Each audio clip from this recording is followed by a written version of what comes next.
पे हैं। तुम्हारे बाल बहुत सुंदर है। इसे खुल कर रखो। नहीं माँ, मैंने कभी सोचा नहीं था मुझे इतनी अच्छी फैमिली मिलेगी। आज के एपिसोड में सब लोग एक जगह खड़े होते हैं और दूर से परी और आर्यन को देख रहे होते हैं, जहां दोनों एक साथ हंस रहे होते हैं और काफ़ी कंफर्टेबल लग रहे होते हैं। ये देखकर एक एल्डर बोलता है कि देखो इन्हें, कितने खुश लग रहे हैं साथ में, बिल्कुल फैमिली जैसे फील आ रहा है। दूसरी तरफ से भी अग्री किया जाता है और कहा जाता है कि परी की लाइफ में एक लाइफ पार्टनर की कमी क्लियरली दिख रही है, और जब सही पार्टनर मिलता है तो लाइफ कितनी अच्छी हो जाती है, ये कोई उनसे पूछे। लेकिन तुरंत ही कोई और थोड़ा प्रैक्टिकल बात करता है और कहता है कि हाँ, दोस्ती तो है, लेकिन इसका मतलब ये नहीं कि वो शादी करना चाहते हैं। शादी किसी की मर्जी से होती है और परी क्या चाहती है ये अभी किसी को नहीं पता। ये सुन के माहौल थोड़ा न्यूट्रल हो जाता है। तभी किचन साइड पर सीन शिफ्ट होता है, जहाँ डोसा बन रहा होता है। किसी को बोला जाता है कि ये डोसा बना के दो, और सामने वाला टेस्ट करके बोलता है कि ये तो बहुत अमेजिंग है। चटनी देने को बोला जाता है और वो पर्सन थैंक यू बोल के निकल जाता है। बैकग्राउंड में फिर बात चलती है कि तुम तो उनसे रिश्ता जोड़ने जा रहे हो। सब लोग थोड़े एक्साइटेड और थोड़े मजाक में बात कर रहे होते हैं, लेकिन कोई एक चुप रहने को बोल देता है और काम कंटिन्यू करने को कहता है। इसी बीच किसी को खाना ऑफर किया जाता है, लेकिन वो मना करके एक्सक्यूज में बोल के वहाँ से चला जाता है। वही पर्सन साइड में जाके फ़ोन उठाता है और अजय का कॉल आता है। वो पूछता है सब ठीक है ना, लेकिन अजय टेंशन में बोलता है कि नहीं परी, सब ठीक नहीं है। सनी की तबीयत खराब है, उसे हाई फीवर है और वो बार बार परी और गरिमा को याद कर रहा है। अजय रिक्वेस्ट करता है कि अगर पॉसिबल हो तो तुम दोनों घर आ जाओ। परी थोड़ी हेजिटेट करती है और अजय के घर का नाम सुन के रुक जाती है, लेकिन अजय तुरंत बात को वापस ले लेता है और कहता है कोई बात नहीं, मैं बस सनी के लिए पूछ रहा था, मैं अपडेट देता रहूंगा। कॉल कट हो जाता है और परी क्लियरली कंफ्यूज्ड और इमोशनल लगती है। दूसरी तरफ प्रिया अपने भाई से कन्फ्रंट करती है और सीधा बोल देती है कि आजकल तुम्हें परी के अलावा कोई दिखता ही नहीं। वो एक्यूज़ करती है कि तुमने उसे घर बुलाया, सीरियसली, अगर वो यहाँ आएगी तो क्या होगा, हमें उसका फेस देखना पड़ेगा। प्रिया उसे याद दिलाती है कि परी ने तुम्हारे साथ कितना गलत किया है और तुम फिर भी उसके पीछे हो। भाई कामली बोलने की कोशिश करता है कि मैं बस सनी के लिए पूछ रहा था, लेकिन प्रिया सुनने को रेडी नहीं होती। तभी एक और इम्पॉर्टेंट ट्रैक स्टार्ट होता है, जहां ऋतिक को एक लीगल इशू के बारे में बताया जाता है कि अगर वर्कर्स के साथ फाइनेंशियल या मेंटल टॉर्चर हुआ तो लाइसेंस कैंसिल हो सकता है, फैक्ट्रीज बंद हो सकती हैं और अकाउंट्स फ्रीज हो सकते हैं। ऋतिक सीरियस हो जाता है और बोलता है कि मैं अंगद भाई से बात करता हूँ। उसके बाद मिस्टर प्रफुल्ल आते हैं और सीधा एक बड़ा इशू लेके आते हैं। वो बताते हैं कि उन्होंने पुराने रिकॉर्ड्स चेक किए और उन्हें कुछ सस्पिशियस मिला है। मिहिर सर के फेक सिग्नेचर्स यूज किए गए हैं। ऋतिक शॉक हो जाता है और पूछता है ये कैसे पॉसिबल है। प्रफुल्ल एक्सप्लेन करता है कि जिस वक्त ये डॉक्यूमेंट साइन हुए मिहिर सर हॉस्पिटल में थे। ये सुनते ही ऋतिक को पुरानी इंसिडेंट याद आती है जब पुलिस अरेस्ट करने आई थी फ्रॉड के केस में।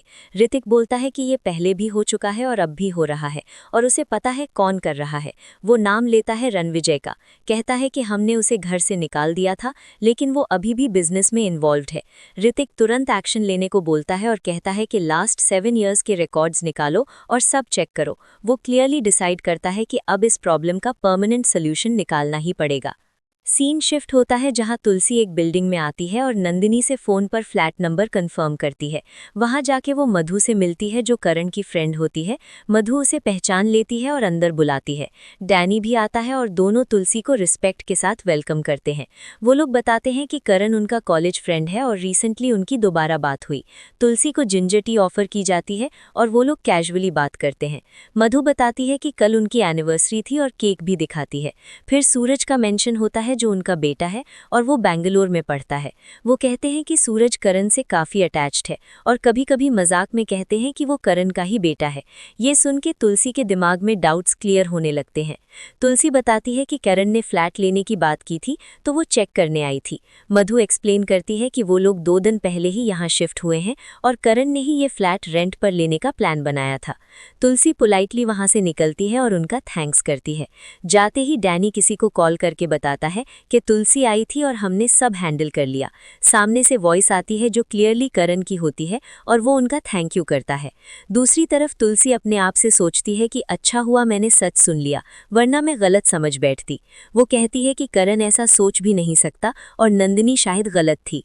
फिर घर में सब लोग बात करते हैं और डिसाइड होता है कि नंदिनी को समझाना होगा क्योंकि उनका रिलेशनशिप ऑलरेडी डेलिकेट है। तुलसी थोड़ी इमोशनल हो जाती है और बताती है कि माँ होने के नाते वो अपने बच्चों के लिए कितनी सेंसिटिव है। फिर बात आती है परी और आर्यन की, जो शॉपिंग पर गए हैं।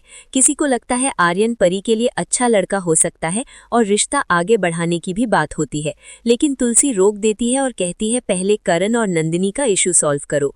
उसके बाद हल्का फन मोमेंट आता है जहां हेयर स्टाइल और शादी की बातें चलती हैं, थोड़ा मजाक होता है और एनवायरनमेंट हल्का हो जाता है। फिर परी और आर्यन वापस आते हैं और सब लोग उसे कंग्रेचुलेट करते हैं उसके अवार्ड के लिए। सब डिसाइड करते हैं कि आज ही पार्टी होगी। ऋतिक थोड़ा डिस्ट्रैक्टेड लगता है और परी से एक सीरियस बात करनी है। वो बताता है कि किसी ने डैड के फेक सिग्नेचर्स किए हैं और उसे डाउट है रणविजय पर। वो परी से पूछता है कि जब वो उसके साथ थी तो क्या उसने कभी कुछ नोटिस किया।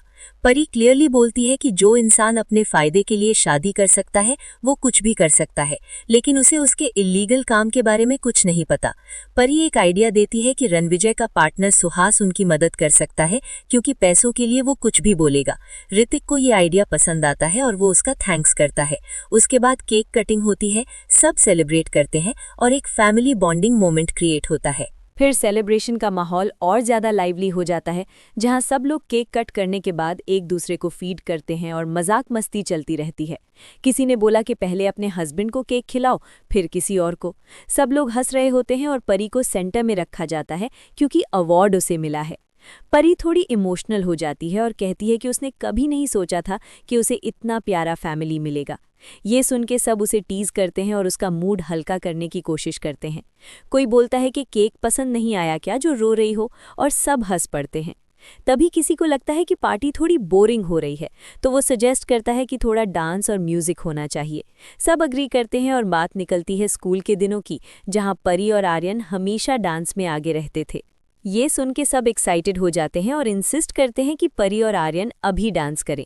पहले दोनों थोड़ा हेजिटेट करते हैं, बोलते हैं कि याद नहीं है स्टेप्स, लेकिन सब लोग फोर्स करते हैं और फाइनली दोनों रेडी हो जाते हैं।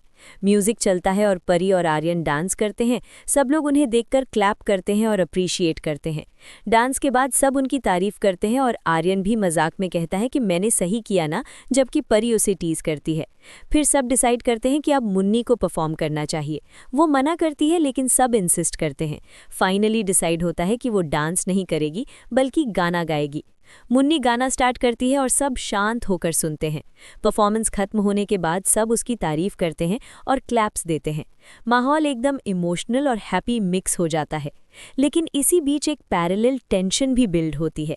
नंदिनी के माइंड में डाउट अभी भी क्लियर नहीं हुआ होता। वो सोचती है कि करण शायद अभी भी कुछ छुपा रहा है। सीन शिफ्ट होता है जहां नंदिनी डायरेक्टली करण को कन्फ्रंट करती है। वो क्लियरली बोलती है कि मुझे तुमसे बात करनी है और तुम क्यों सीन क्रिएट कर रहे हो। करण कंफ्यूज्ड होता है और पूछता है मैंने क्या छुपाया है। तब नंदिनी सीधा अक्यूज करती है कि तुम्हारा अफेयर है, तुम किसी और औरत के साथ रिलेशनशिप में हो। ये सुन के करण शॉक हो जाता है और डिनाई करता है, लेकिन नंदिनी रुकती नहीं। वो उससे बोलती है कि अपनी बा की कसम खाओ और बोलो कि तुम्हारा किसी के साथ अफेयर नहीं है। ये मोमेंट काफ़ी इंटेंस हो जाता है क्योंकि ट्रस्ट का इशू क्लियरली सामने आ चुका होता है। दूसरी तरफ कोई और भी इस सिचुएशन को डिस्कस कर रहा होता है और बोलता है कि मैं सच का पता लगाऊंगा। वो कहता है कि मैं करण और उस औरत की फ़ोटो भेज रहा हूँ जो मैंने देखा, और जो तुम कह रहे हो अगर वो सच है तो ये फ़ोटो क्या है। ये लाइन क्लियरली एक बड़ा ट्विस्ट क्रिएट करती है क्योंकि अब सबके पास विजुअल प्रूफ भी आने वाला है, मतलब सिचुएशन और कॉम्प्लिकेटेड होने वाली है। इधर पार्टी में सब लोग खुश हैं, डांस और गाना चल रहा है, लेकिन बैकग्राउंड में रिलेशनशिप्स में कंफ्यूजन और डाउट बढ़ता जा रहा है। परी और आर्यन के बीच बॉन्डिंग स्ट्रांग होती दिख रही है। फैमिली उन्हें एक साथ देखकर खुश है, लेकिन करण और नंदिनी के बीच डिस्टेंस और मिसअंडरस्टैंडिंग बढ़ रही है। ऋतिक भी अपनी इन्वेस्टिगेशन में बिजी है और रणविजय को एक्सपोज करने के लिए प्लान बना रहा है। उसे लगता है कि सुहास के थ्रू वो सच बाहर ला सकता है। तुलसी को लगता है कि उसने जो देखा और सुना उससे सिचुएशन क्लियर हो गई है, लेकिन नंदिनी का डाउट अभी भी खत्म नहीं हुआ। ये कॉन्ट्रास्ट स्टोरी को और इंटरेस्टिंग बना देता है क्योंकि एक तरफ क्लैरिटी है और दूसरी तरफ कन्फ्यूजन। आगे क्या होगा? क्या नंदिनी सच समझ पाएगी या सिचुएशन और बिगड़ जाएगी? क्या ऋतिक रणविजय को पकड़ पाएगा और क्या परी और आर्यन का रिश्ता आगे बढ़ेगा? ये सब चीज़ें अब नेक्स्ट सीक्वेंस में अनफोल्ड होंगी। फिलहाल एपिसोड यहीं एक स्ट्रॉन्ग इमोशनल और सस्पेंस नोट पर एंड होता है, जहां एक तरफ सेलिब्रेशन और बॉन्डिंग है और दूसरी तरफ डाउट और कॉन्फ्रंटेशन। आने वाले एपिसोड में तुलसी को किसी बड़े सच का पता चलने वाला होता है और वो सीधा डिसाइड करती है कि अब सच सबके सामने लाना ही पड़ेगा। उसका सीरियस और डिटरमाइंड लुक देखकर लगता है कि घर में फिर से हंगामा होने वाला है। दूसरी तरफ करण और नंदिनी के बीच मिसअंडरस्टैंडिंग और बढ़ जाती है, जहां नंदिनी किसी बात को लेकर इमोशनल हो जाती है और करण से सवाल करती है। एंड में तुलसी सबको एक जगह बुलाती है और कहती है कि आज एक ऐसा सच सामने आएगा जो सब कुछ बदल सकता है।